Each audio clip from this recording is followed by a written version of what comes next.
కుక్క కూడా ఉంది కదా, మీరు పెంచుకునే కుక్క కూడా పాపతో పాటు ఉంది. అప్పుడు కుక్క కూడా లేదు. లేదు సార్, ఇద్దరు వెళ్ళారు. ఇద్దరు ఒక దగ్గరే ఉన్నారు. మరి ఏమైందో తెలియదు. అప్పుడు ఇలా కనిపించలేదు అనగానే ఊళ్ళో వాళ్ళు వెంటనే వచ్చి వాళ్ళు నెతకడం, తోటంతా నెతకడం, ప్రతి దగ్గర చోట కొండంతా నెతకడం ఎక్కడా కనిపించలేదు. సాయంత్రం చేసి డిపార్ట్మెంట్ కి ఇప్పుడు సాయంత్రం వరకు మీరే ఎత్తికారు, పోలీసులకు చెప్పలా? ఎందుకంటే సార్ బయటికి వెళ్ళి ఛాన్స్ లేదు సార్. అమ్మాయి అయితే తోటలోనే తిరిగి ఎక్కడైనా నిద్ర అయిపోయిందేమో, లేదంటే ఎండకి ఎక్కడైనా కూర్చుండిపోయిందేమో అన్న ఆశతో మేము ఎతికేసుకున్నాం సార్. కనిపించలేదు. మన వల్ల అయ్యేలా లేదని డిపార్ట్మెంట్ కి ఎఫ్ఐఆర్ ఫైల్ చేసింది.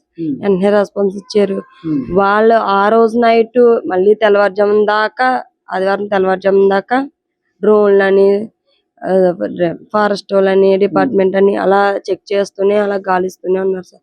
తోట మొత్తం తిరిగేసారు, కొండ మొత్తం తిరిగేసారు. నైట్ టైమే సార్, కానీ ఎక్కడా కనిపించలేదు పాప అయితే. అసలు ఎట్లా మాయమైపోయింది ఎవరికి అర్థం కావట్లా? అర్థం కాలేదు. ఎవరికి ఉన్నారు మాకే అర్థం కాలేదు సార్. ఎవరి మీద అనుమానం పడ్డానికి కూడా ఛాన్స్ లేకుండా పోయింది.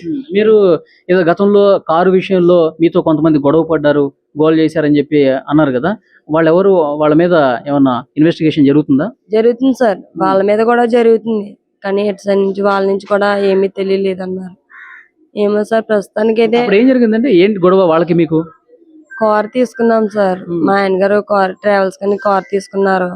వేరొక తునాయన మహేష్ అన్న ఆయన 2 నెలలకి లీజుకి కావాలని నెలకు 40,000 అని చెప్పి తీసుకున్నాడు సార్.